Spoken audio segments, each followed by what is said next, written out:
Okay, so for sample problem number 1, in the figure shown, assume clockwise moment as positive, compute the moment of force F is equal to 450 kilonewton and force P is equal to 361 kilonewton.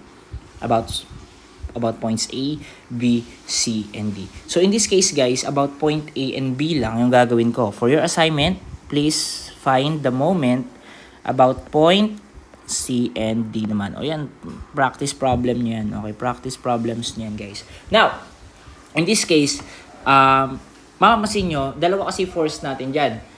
We have force F is equal to 450 kilonewton and force P is equal to 361 kilonewton about points A, B, C. Pero hindi natin siya kukunan ng summation ng moment. Kumbaga, kukunin natin yung moment individually. Iisa-isahin natin yan. Pag iisa-isahin natin yung moment na kukunin natin. Iba yung sa force F, iba yung sa force P. Kasi hindi naman sinabing kunin yung sum ng moments nila. So, wala tayong pagpaplasin dyan. Okay? But in this case, unahin natin si force F. Okay? Si force F muna tayo.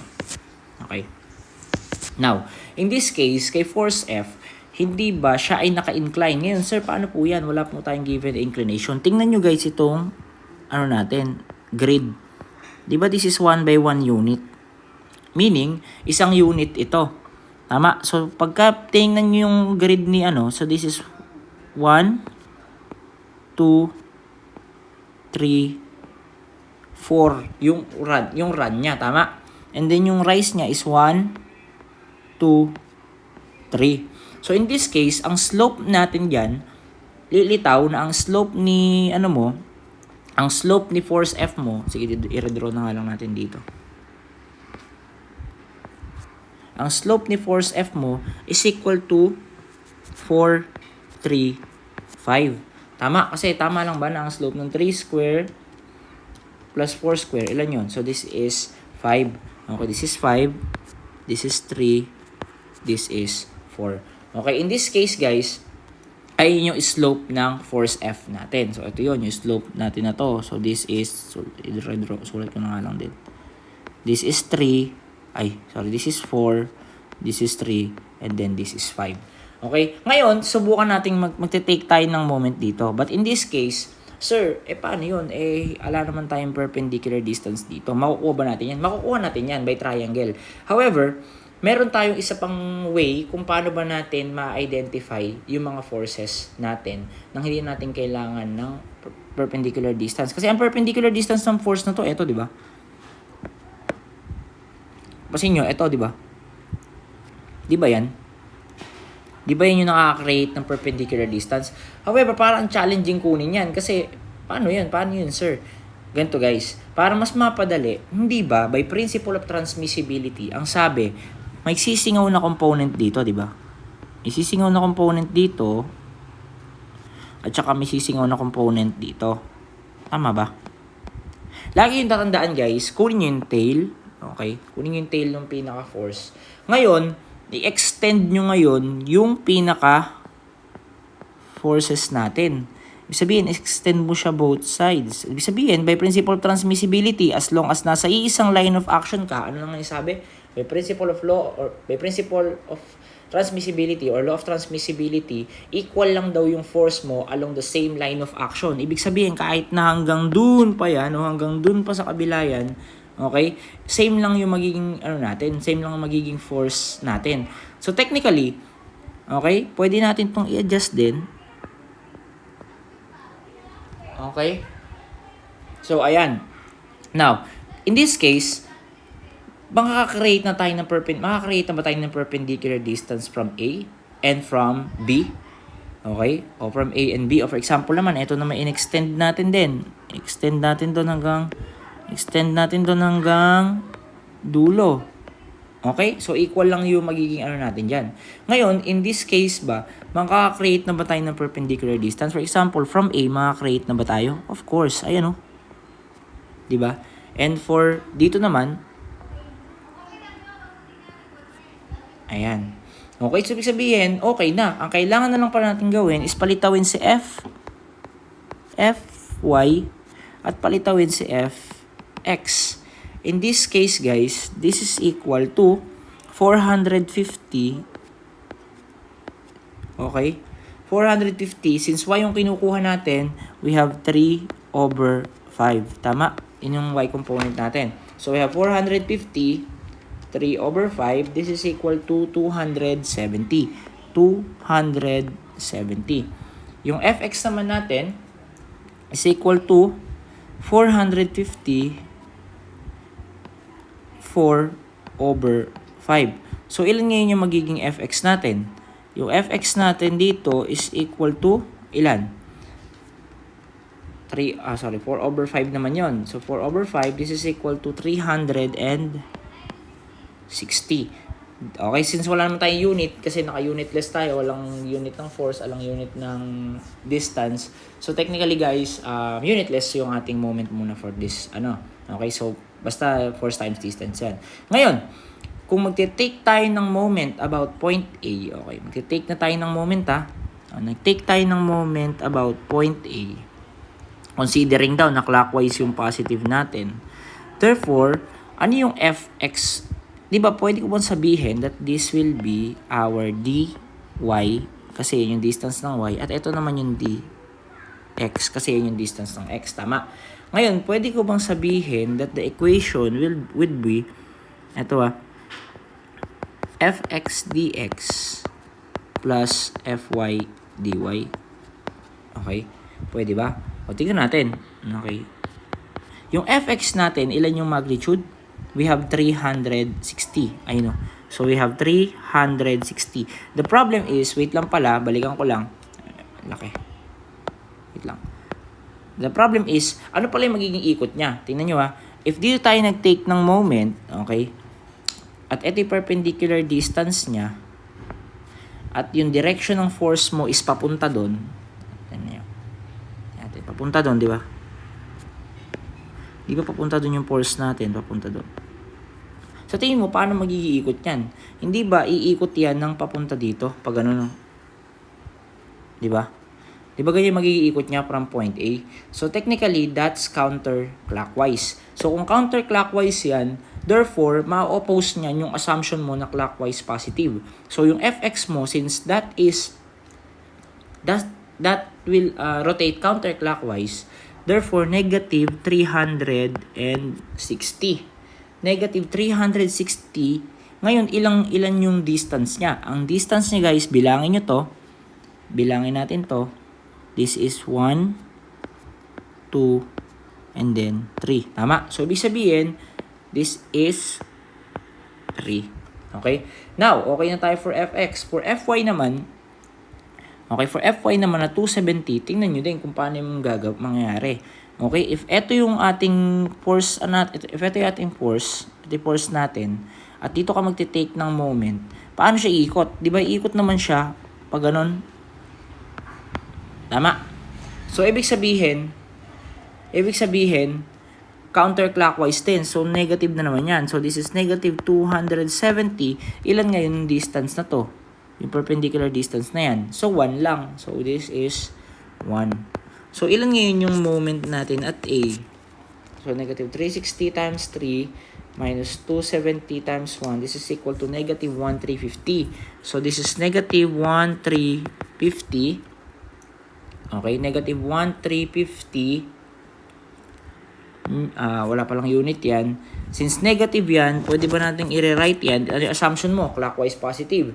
Since negative yan, this will be 1,350 CCW. Ayan ngayon guys, yung ating moment at A with force F. Okay, with force F yan. So, highlight lang natin. This will be the answer. Okay, now paano naman yung force P? Okay, siguro ang safe dito is dito naman tayo tumingin. Okay, si force P naman is, kung titingnan nyo muna, tingnan muna natin kung ano yung slope niya. Di ba yung slope ni force P is ganito? So, this will be 1, 2, 3. Ilan to? So, this will be 3. Ito naman, 1, 2. Ilan yan? Okay, this is 2 naman. Okay. So, kung ganun pala, i-rewrite natin yung triangle ni P. Si P, ang triangle niya is, may itsura niyan. 3, 2, ano yun? Ano yung magiging hypotenuse? 3 square plus 2 square. So, this is equal to square root of 13. Okay, sabihin, ayun yung magiging slope niya. Okay, tanggalin na muna siguro natin para hindi maging overcrowded. Isulat ko na lang siguro dito yung slope niya. Okay, sulat ko na lang siguro dito yung slope niya. This is 3 to square root ng 13. And di ba guys, makaka-produce din yan ng component. Tama ba? From this point, alam mo na may lilitaw na component dyan. Tama? And dito din, papunta naman doon. At sabi nga sa principle of transmissibility, okay, by principle of transmissibility, i-extend mo daw. Okay, and then i-extend mo daw. Okay. Now, kung titingnan mo mabuti, hanapin natin ngayon yung value ni fx saka ni fy. Okay, si fy, this will be equal to, this is not f pala, p pala siya. P is equal to 361. P is equal to 361. Ilan ngayon yung natin? Since vertical yung hinahanap, this is 3 over square root ni 13. Tama. So, ilan yung py natin? We have 361, 3 over 361, 3 over square root ni 13. So, this is equal to 300.37. 300.37. Okay, that's for py. For px naman, okay, this is equal to 361, 2 over square root ni 13. Tama ba? Ayun, 2 square root ni 13 kasi x yung hinahanap natin. So, px is equal to 200.247. 200.247. Ngayon, magte-take na tayo ng moment. Pag nag-take tayo ng moment about A, okay, pag nag-take tayo ng moment about A, wait lang. Okay. Magte-take na tayo ng moment about A o considering clockwise positive ulit yan. So, this is equal to, to, tingnan nyo dito tayo magte-take ng moment. Okay, unahin natin si PY. O sige, si PY. Di ba si PY, ayan lang din yun. Ngayon, makaka-create ka ng perpendicular distance dyan. Ayan. So, this is your perpendicular distance. Tama? Ilan ngayon yan? So, bilangin mo, this is 1, this is 2. Therefore, yung perpendicular distance mo, D is equal to 2. Tama? O, sige, ilocate na rin natin si Ito namang isa na to, di ba by principle of transmissibility, ayun yung magiging force mo, makaka-create ka ngayon ng perpendicular distance dito. Ayun o. Okay? So, ilan ngayon yan? So, this is equal to 1, 2, 3. Tama? Yan naman yung perpendicular distance si dx. So, this is d is equal to 3. Okay? Nagkakaintindihan? Now, for moment at A, okay, unahin natin si PY. Di ba si PY is 300.37. Kung titingnan mo, ito si PY, tama? Ayan lang din naman si PY. Di ba nga, by principle of transmissibility, iikot lang yan. Ngayon, since pababa yan, di ba iikot na pa ganun yan? So, therefore, that's clockwise. Tama? So, positive yun. So, positive yun. This is equal to 300.37. Ilan ngayon yung moment arm nun? Ang moment arm nun is 2. Okay? Now, para naman sa PX na 200.247, di ba ito lang din yun? Ito yun eh. Di ba yan? Paano yung mag-iikot yan? Di ba iikot na pa ganun yan? Tama. Kung iikot na pa ganun yan, ibig sabihin that's counterclockwise. Ano yun? That's counterclockwise positive. So, ibig sabihin, that's counterclockwise. So, therefore, that's negative 200.247. Ilan na nga yung perpendicular distance nun? Diba? 3. So, this is 3. Ang magiging moment natin at A is equal to 300.37 minus 200.247, 3. So, that's negative 1 times 10 raised to negative 3. Or in moment natin is equal to 1 times 10 raised to negative 3. Since clockwise positive yung assumption natin, ngayon, ang magiging sagot natin dito is counter clockwise. Okay? Maliwanag? Nagkakaintindihan ba? So, that's for MA natin ng force P. Okay? That's, yun ay, nag-take lang tayo ng moment about point A. Okay? So, about point